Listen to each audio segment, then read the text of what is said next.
প্রথম দিন আসলে তার আঙ্গুলটা অনেক খোলা ছিল এবং সেই আঙ্গুলে ব্যথা নিয়ে খেলছে। বাট শান্ত বলবো, শান্ত ইজ এ ডিফারেন্ট ক্যারেক্টার। অনেক টাফ ছেলে। ধরেন এত কিছুর পরেও ট্রলের পরেও সে তার মাথা যেভাবে ঠিক রাখে, আমার মনে হয় সেটা অনেক নরমালি অনেক ছেলে হয়তো সেটা ধরে রাখতে পারবে না। যে মেন্টালি টাফ, যে ক্যারেক্টার এবং যে লিডার হিসেবে আমার মনে হয় যে তার ক্যারেক্টারটা শো করেছে, যেটা আসলে এবং ছেলেদের জন্য অনেক উপকার হবে। আসলে বোলিং এর ক্ষেত্রে যেমন আমরা তো অনেকদিন পর এই ৪ জন বোলার নিয়ে খেলতেছি। এইটা আর কি ধরনের ডাইনামিক অ্যাড করবে বা আমাদের প্ল্যানিংটা কি হতে পারে আর কি এখানে জাস্ট কারণ আমরা দেখতেছি যে অনেক স্লো রান মানে অনেক কম স্লো স্কোরিং আছে। ওটা আমাদের বোলিং এর এগেইনস্টে আমরা যে খুব বেশি রান ছাড়া যায়, খুব বেশি এগ্রেসিভ রান নিতে পারছি তা না। বাউন্ডারি রাইটার ছিল যে অনেক ডিফেন্সিভ বোলিং করছে। আমাদের ৪ জন বোলার যেহেতু এটা নতুন কম্বিনেশন, আপনার কি মনে হয় যে কি হওয়া উচিত? দেখুন না, প্ল্যানিং এর কথা তো আমি আপনাদের বলতে পারবো না। এটা আমি আসলে ওদের বোলিং থেকেই নিতে চাই।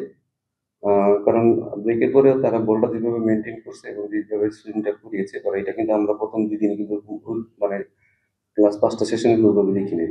সো সেইটা যদি হয় তাহলে আমার মনে হয় সেটাও আমরা হয়তো কাজে লাগাতে পারি। তাদের কাছ থেকে সেটা আমরা শিখতে পারি। এবং আমার মনে হয় যে এই উইকেটে হয়তো আমাদের স্পিনাররা অনেক ভালো বল করার চেষ্টা করবে। বাট পেস বোলারও আমার মনে হয় যে যেহেতু আমাদের জোরে বোলার আছে এবং তারা যদি বলটা ঠিকমতো মেইনটেইন করতে পারে, আমার মনে হয় যে এখান থেকে আমরা আসলে ফায়দা নিতে পারবো। না, এটা তো আসলে কখনোই বলা যাবে না যে আসলে কারা যাবে সেটে। কারণ আমাদের প্রতিটা সেশন বাই সেশন আমাদের ভালো খেলতে হবে। আমরা হয়তো এখানে ৬ টা সেশন হইছে, হয়তো আমরা ফার্স্ট সেশনটা ১ম দিনে ১ম সেশনে আমরা ভালো খেলি নাই। আজকে লাস্ট সেশনটা ভালো খেলি নাই। সো আপনাকে আসলে প্রতিটা সেশনেই আপনাকে জিততে হবে। তো আমরা চেষ্টা করব প্রতিটা সেশনে যেন আমরা ম্যাচ কমপ্লিট করতে পারি এবং সেখান থেকে সেশন বাই সেশন আমরা জিততে পারি। যদি আমরা সেশন বাই সেশন জিততে পারি, আমার মনে হয় যে আমরা ভালো অবস্থানে থাকবো। বাট উইকেট এখনো অনেক ব্যাটিং ফ্রেন্ডলি। আমার কাছে মনে হয় উইকেট নিতে হলে আমাদের অনেক হার্ডওয়ার্ক করতে হবে।